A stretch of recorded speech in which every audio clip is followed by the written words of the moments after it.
Maurício Marcon, deputado federal do meu Rio Grande do Sul, conosco a partir de agora. Marcon, antes de falar da pauta do dia, eu preciso de fazer um pedido.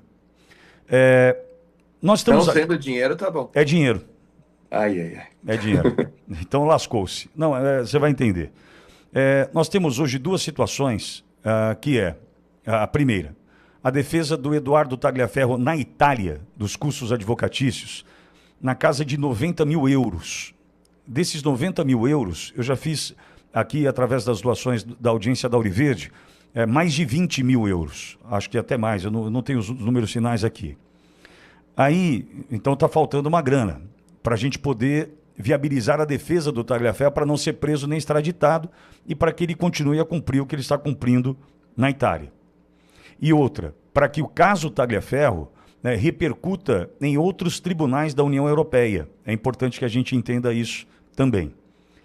Aí, segunda-feira, Macon, tocou meu telefone, Dona Cláudia, nome é Claudilene, Dona Cláudia assim é conhecida, esposa do seu Carlos Antônio, são os pais do Felipe Martins. Felipe Martins tem a sua defesa aqui no Brasil pro bono. Os advogados não estão cobrando do Felipe Martins a defesa no Brasil. Entretanto, o processo nos Estados Unidos já está chegando a 200 mil dólares. 1 milhão e 100 mil reais aproximadamente, o que ele precisa acertar com os advogados lá. Por quê? Eu entendo ser uma bala de prata, sim, né, esse processo do Felipe Martins nos Estados Unidos. Eu perguntei se existe agro no Brasil, se tem direita no Brasil, se a gente tem união no Brasil. A gente vai ter que se unir. Por quê? A Auriverde, eu sei meu tamanho, eu tenho espelho em casa, eu sei meu tamanho. Não tenho perna para fazer hoje algo em torno de 1 milhão e 400 mil reais. Eu não tenho condição de pedir para a minha audiência esse valor. Mas se você, o Nicolas, o Zuco, não sei quem, essa turma que compõe essa direita que nós respeitamos no Brasil, se a gente se unir, a gente consegue. Para a gente poder ajudar 2 brasileiros que podem nos ajudar e muito lá fora. Ou a gente se mobiliza, Macron, ou a gente se mobiliza. A gente vai ser engolido, destroçado, mastigado e cuspido por essa turma que está aí rindo da nossa cara. Que a gente não tem união, que a gente não consegue, né, fazer com que as coisas aconteçam, enfim. Então, Macron, depois eu posso te passar esses dados para a gente ver se a gente mobiliza os parlamentares dessa direita para ajudar o Felipe Martins e também o Tagliaferro. Acho que é um papel nosso. São custos advocatícios fora do Brasil. Só para você saber, eu já chequei, Marcon, não há nada de errado do ponto de vista jurídico esse pedido feito para ajuda fora do Brasil. Não tem como o Moraes dizer, tá incitando, tá não sei o quê. Não, não tem como. São custos advocatícios fora do Brasil. Por isso eu tenho feito esse pedido aqui, tanto que já passamos de 20, 25 mil euros para ajudar o Tagliaferro, mas falta muito ainda, entendeu? Então a gente vai precisar se ajudar, viu, Marcon? Depois me manda aí, né? A gente manda no grupo da oposição e tenta mobilizar a turma. O que mais entristece é que são custos que não deveriam existir, né? Afinal, não são criminosos. Exato. E isso é o que a gente está vivendo hoje no nosso Brasil. Enquanto a gente vê José Dirceu, Lula e outros tantos aí, o ex-governador do Rio de Janeiro, que pegou mais de 400 anos de cadeia, fazendo sextou no seu Instagram, a gente vê. Vamos sair um pouco do Bolsonaro nesse momento. Vamos pegar o general Heleno, que é uma pessoa assim, quem conhece ele, a história dele, 78 anos hoje, preso por nada, preso porque tem um doido, um doente, um psicopata no Supremo Tribunal Federal que comanda tudo e a todos, e inclusive a anistia não anda por causa dele. Então a gente tem que. Olha, o momento que a gente vive hoje no Brasil, ontem a gente se olhava entre os parlamentares lá na. E a gente tem que ser muito sincero com as pessoas, né? A gente é muito cobrado, já deve ter gente, inclusive nos comentários aqui escrevendo: vocês não fazem nada, vocês são os incompetentes, vocês não prestam. E a gente se olhava lá entre os parlamentares ontem, que tinha um tempo de liderança da minoria, para falar. E o assessor lá da minoria passou por nós pedindo quem que queria falar, e a gente se olhava e dizia: o que mais que a gente pode falar para as pessoas, né? O que mais a gente pode acrescentar nesse momento? Porque a sensação de frustração, ela não é só das pessoas, ela também é daqueles que as representam, né? Nós estamos ali no parlamento há basicamente 3 anos numa luta quase que diária, eu poderia dizer, de microfones, aquela invasão da mesa que a gente perdeu, poderia ter perdido os mandatos, ou até ter saído preso, sei lá o que poderia acontecer. A gente está aqui na Auriverde, a gente está dando entrevistas, que é um lugar que as pessoas têm que entender que a rede social e as entrevistas é onde a gente ainda ganha, é um campo que eles não conseguiram vencer. Então, quando as pessoas dizem, ah, parem de falar, olha, se a gente parar de falar, é a vitória completa deles, porque daí realmente a gente não vai conseguir, por exemplo, ter números como a gente teve de uma pesquisa da Quest, que mostrou que a maioria dos brasileiros na rede social é contra a prisão de Bolsonaro. Então, assim, a gente vive um momento de não ter um benchmark. Na economia, a gente chama de benchmark, Pitoli, o que é algo que tu olhe para trás, tu consiga ver como foi lidado com aquilo e tu consiga aprender e lidar no momento atual. Tu não tem um parâmetro. O Brasil nunca teve um ditador, uma pessoa que é completamente intransigente, que ameaça os outros. A gente está vendo o que está acontecendo com o presidente Hugo Mota. O presidente Hugo Mota, tenho certeza que está com a faca no pescoço em relação ao pai dele e às emendas dele. Funcionário fantasma que ele teve, e não estou eu falando, só botar no Google, vocês vão ver, ele demitiu inclusive uma funcionária que não prestava serviço para ele, que recebia da Câmara.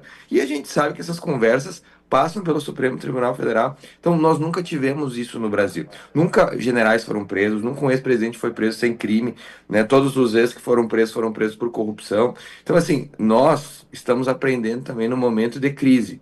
Né? A gente tem a questão da anistia, o Paulinho da Força tem a questão da dosimetria. Há conversas ontem no plenário, se tu me permite, Pitori, passar para as Por pessoas gentileza. que nós batemos na tecla da anistia.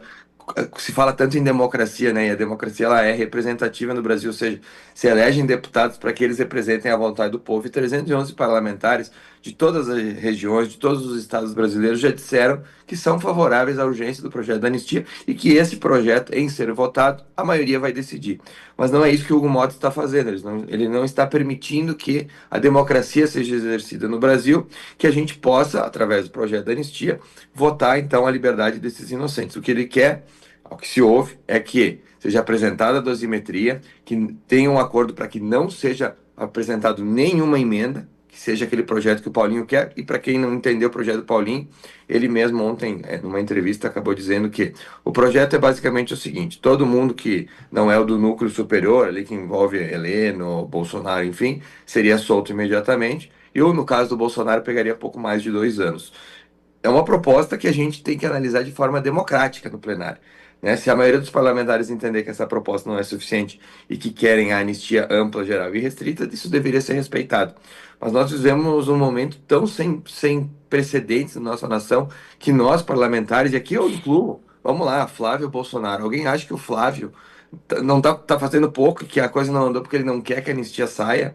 Né? Não tem lógica falar uma coisa dessa. Então, assim, humildemente, a gente está lá tentando. Hoje, como foi dito ontem pelo Nicolas, é um dia D. Hoje, a gente sabe de líderes do centro, né? Ontem, o líder do PSD, logo depois que o Hugo Mota saiu da sessão, eu tive a informação, foi conversar com ele mais uma vez para falar da anistia. A gente já teve o líder do PP, do União Brasil, a gente já tem vários líderes do centro pressionando o Hugo Mota. Há votos, há vontade política. Agora, há o problema da prisão do pai ou do próprio Hugo Mota pelos crimes que a gente vê aí que foram noticiados na imprensa.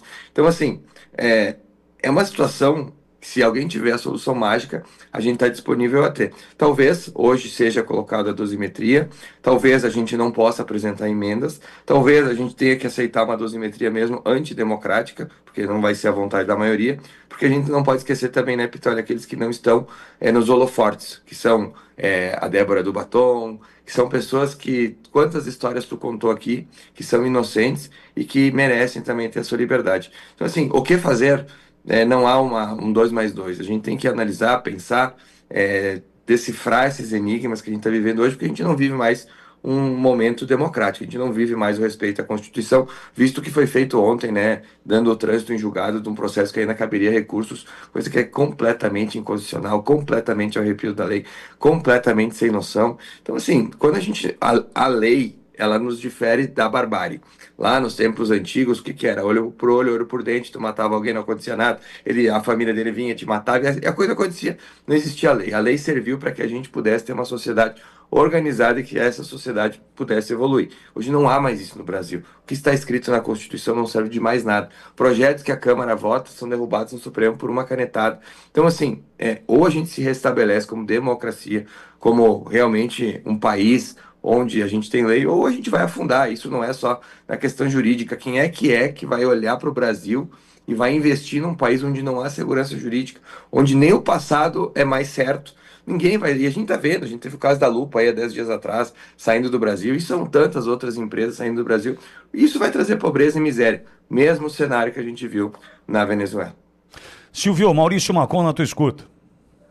Marcon, bom dia. Marcon, qual é o tamanho hoje da base que apoia o Hugo Motta dentro da Câmara dos Deputados? Porque causa um pouco de estranheza a ideia de vamos deixar passar a dosimetria e ninguém vai apresentar um destaque, ou ninguém vai apresentar um substitutivo, ou não vamos tentar nenhuma manobra permitida, legal, regimental, uma ferramenta possível dentro desse ambiente democrático que você descreve dentro do plenário.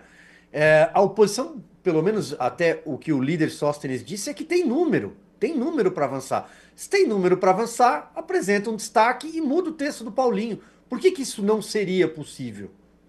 Bom dia, meu amigo Silvio. Bom, primeira coisa, a gente tem que entender as camadas de oposição. São camadas de oposição. 311 votos da urgência não é o tamanho da oposição. A oposição raiz, aquela que não tem um carguinho no governo, aquela que não recebeu uma emenda extra, aquela que não tem um rabinho preso com alguma investigação, né, de enviar dinheiro para ONG, coisa do gênero, ela é torno de 100 parlamentares, ser muito. Essa é a oposição raiz. Então, hoje, 20% ali, 20, vamos botar 20% da Câmara dos Deputados é a oposição raiz. Fora isso, a gente tem os oportunistas de oposição, que são aqueles que sabem que as suas bases eleitorais estão a favor da anistia, sabem votar no Bolsonaro e votar nesses parlamentares, e sabem que esses parlamentares precisam lutar pela anistia porque podem perder sobre isso votos na urna. Eu acho que a gente talvez tenha que mudar um pouco o foco, viu, Navarro? A gente precisa começar a dar nome de partido. O Hugo Motta é do Republicanos. O Republicanos não está tendo força, e o Republicanos que colocou o Hugo Motta lá, não está tendo força para fazer com que o presidente da casa paute o impeachment. Olha, eu sonhando bem longe aqui, né? O impeachment do Lula, não, ainda não. A anistia.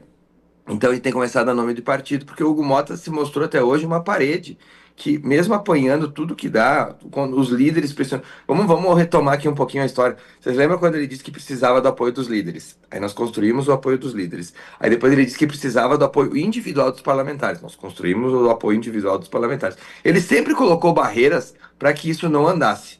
Então, assim, vamos atacar o partido. Porque se ele não está sentindo, esses eleitores que muitas vezes são enganados por parlamentares que são fisiológicos, como sendo ideológicos, vamos atacar o partido. Quem sabe o partido, sofrendo danos, a pressão aumente. Porque a gente tem que encontrar caminhos. A gente já sabe que o Hugo Motta está com problemas na justiça, está sendo pressionado pelo ministro do Supremo Tribunal Federal. Isso é público e notório, todo mundo sabe, todo mundo fala. Então vamos tentar uma outra abordagem. Essa é a minha análise. Mas o Marcon, desculpa te interromper. Você acha mesmo que o republicano está preocupado com a opinião pública? Esse partido é o partido mais mentiroso do Brasil. O republicano se vendeu como partido... O slogan é o partido mais conservador do Brasil. Esse é o slogan das peças publicitárias do Republicanos. O partido mais conservador do Brasil. E aí eu só mudei. É o partido mais mentiroso do Brasil. É o partido do Tarcísio. Essa palavra que tu usou, ela é a palavra que a gente tem que falar para as pessoas. Mentira. Como é que vota os republicanos naquele teu placar congresso? Governo, a maioria é governo. A gente tem poucas. Olha, eu vou te citar uma referência que Messias Donato, do Espírito Santo, é oposição, 100% oposição. Tem parlamentares lá. Mas esses partidos, eles se vendem como sendo conservadores, vendem parlamentares na época da eleição como sendo conservadores, e são os partidos que chegam aqui e impõem aos seus parlamentares, inclusive, que para ter espaço numa comissão, para ter espaço numa liderança, para ter espaço para poder falar, porque comissão é trabalho. O partido pode te tirar de comissão se tu não votar com o partido, né? A gente tem um caso aqui, Pitoli, falando do Republicanos, e eu acho que eu vou começar a falar mesmo do Republicanos, que tem que se dar nome aos bois. Tem um deputado, que ele era suplente do Republicanos, o professor Paulo. Talvez o Silvio até conheça, ele trabalhou com o doutor Enéas, é uma pessoa assim, ó, de uma índole 100%. E ele estava no cargo de suplência por ser suplente do Republicanos. Só que ele votava tudo com nós. Ele se negava a votar com o que o Republicanos queria para o governo. O que o Republicanos fez? Foi lá, mandou o suplente, o titular dele voltar e tirou ele da Câmara dos Deputados. Ele disse, eu não vou me curvar a esse tipo de coisa. Então existem pessoas boas, mas o partido em geral É o que tu falou, é um partido de mentira. Porque hoje eu duvido que não teria força do partido chegar para o Hugo Mota e dizer pauta, agora, deu, pauta. Teria força. A gente sabe do trabalho, o Tarcísio veio aqui, conseguiu ajudar a questão da urgência, coisa, mas está na hora de entrar na luta de novo. Eu não posso dormir tranquilo vendo o presidente Bolsonaro com 70 anos proibido de receber a dieta que é recomendada para ele não morrer, Piton, não morrer. A Michelle, na reunião que a gente teve do PL, ela nos explicou. Ele é um cara que tem restrições alimentares, ele tem aquele problema, eu não sou médico, então eu não vou falar uma bobagem, não vou falar a palavra. Mas quando tu tem um refluxo, de tu engolir o refluxo, e esse refluxo ir para os pulmões, é aspirar, tipo, o teu refluxo, e tu se engasgar. A Michelle cuidava dele todas as noites, porque ele precisa dormir de uma posição que isso não aconteça. Então o Bolsonaro, ela disse toda noite, eu não durmo, porque eu sei que a qualquer segundo ele pode ter um refluxo, aspirar isso, tem um nome, eu não vou saber dizer, e ele morrer lá. E ontem a gente viu a questão da alimentação dele, que também é restrita. Enfim, vocês imaginem um homem que levou uma facada por representar o que representa. Antes de ser eleito, você não vai ter medo de ser envenenado. É natural que tenha medo, né? Então a gente tem o Augusto Heleno, a gente não pode esquecer do Augusto Heleno. O Augusto Heleno é um herói, Piton, ele é um herói nacional, ele é um herói. Ele é uma pessoa, ele é uma referência. E a gente vê o exército de Caxias se curvando a um ministro que desrespeita totalmente a Constituição. Por isso que o que eu falei aqui no começo da entrevista, as pessoas têm que refletir. Não há parâmetro na história brasileira porque nós estamos vivendo. Não há. O poder legislativo está de joelhos para o poder judiciário. E não só o legislativo. Vejam vocês, o Alexandre de Moraes está contra a indicação do Messias.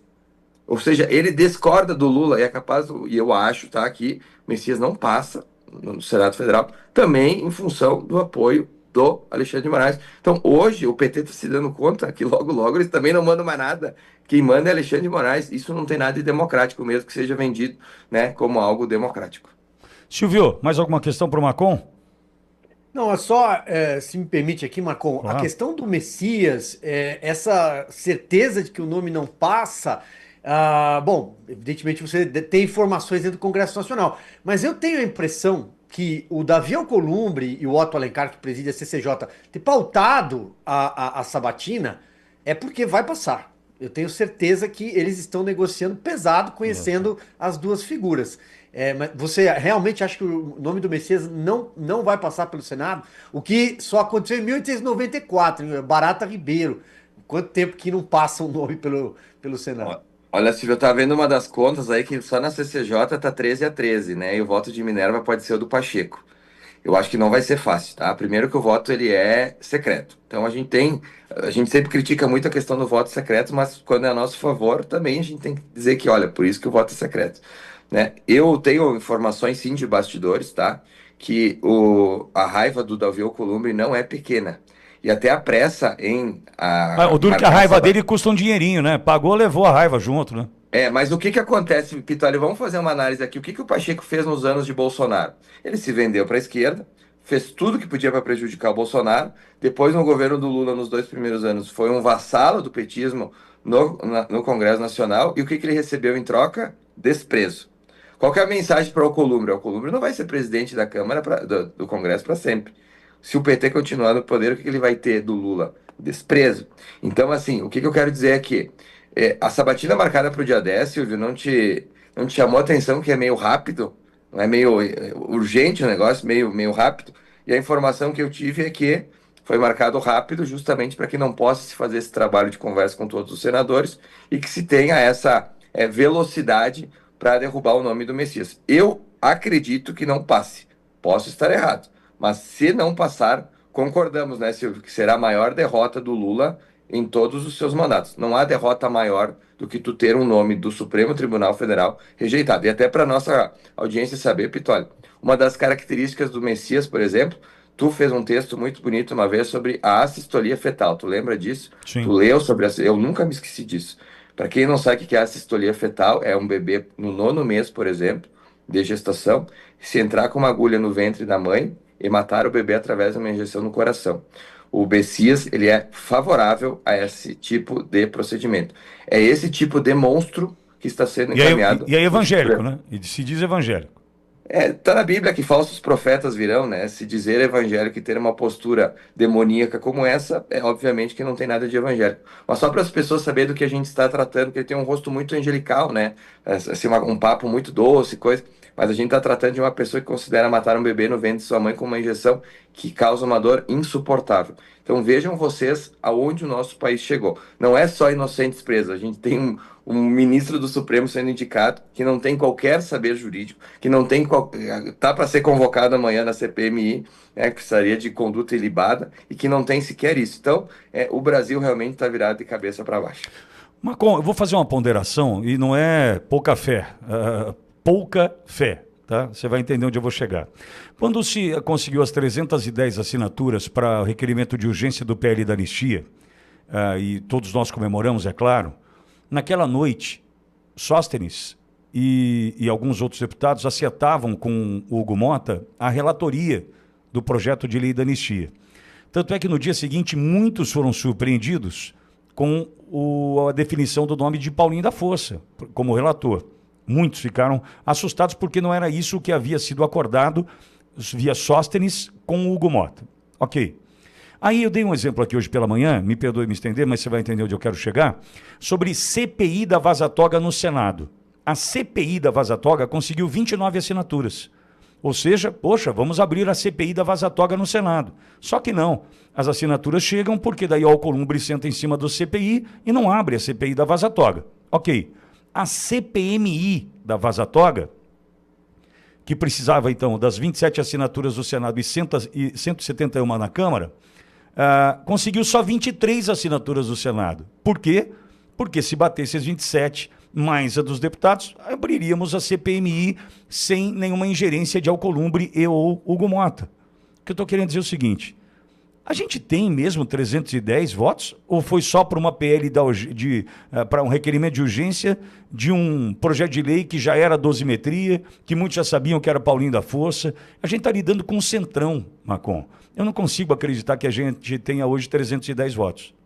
311, Pitoli. Eu 11. acredito que tenha, tá? E eu vou te dizer o porquê. Eu convivi muito tempo com colegas do centro, porque eu era do Podemos, ainda estou filiado ao Podemos. No próximo dia 8 me filio oficialmente ao Partido Liberal de Jair Bolsonaro, que é onde eu sempre deveria ter estado. E convivendo com essas pessoas, a gente tem que entender que a cabeça deles não é igual a nossa, tá? O que eu quero dizer? Parlamentares do centro colocam numa balança. O que eu perco votando favorável à anistia? O que eu ganho votando favorável à anistia? Eles se vendem como sendo de centro-direita. A gente sabe que o centro, na sua ampla e esmagadora maioria, é de centro-direita, com valores conservadores, aquele papo que eles vendem e depois chegam aqui e acabam se vendendo. E eles precisam vender isso para o seu eleitorado.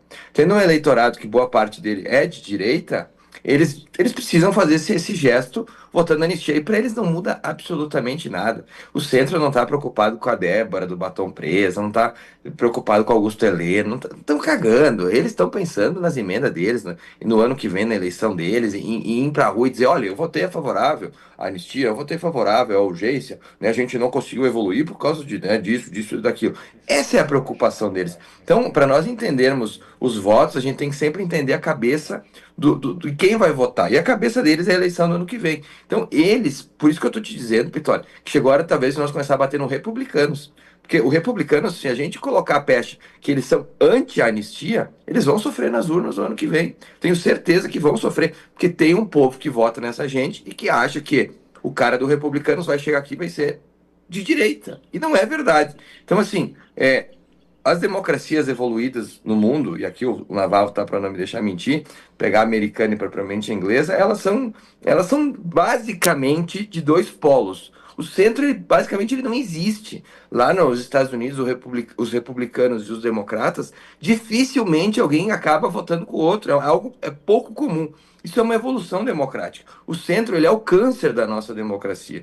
Esse é o problema. Porque quando tu vota em alguém que te mente que tu vai defender algo aqui, e tu não defende, tu é o câncer de uma democracia, porque tu não está representando legitimamente a vontade popular. Então, assim, esses 311 votos, eu acho que existe, Vitória. Eu acho que pode ser até uns 5, 6 ou mais do que isso, porque neste momento, próxima eleição, vendo que a sociedade, não só na rede social, mas a grande maioria da sociedade que não é petista, entendeu dos abusos que estão sendo cometidos, eu acredito que passa e passa fácil. Tá? E lembrando aqui, Pitório, é um projeto de lei, não é uma PEC, nós não precisamos de 308 votos, nós precisamos de maioria simples, ou seja, não vai ter dificuldade nenhuma, e o Hugo Mota sabe que quando ele botar a votar, será aprovado, ou seja, anistia, seja dosimetria.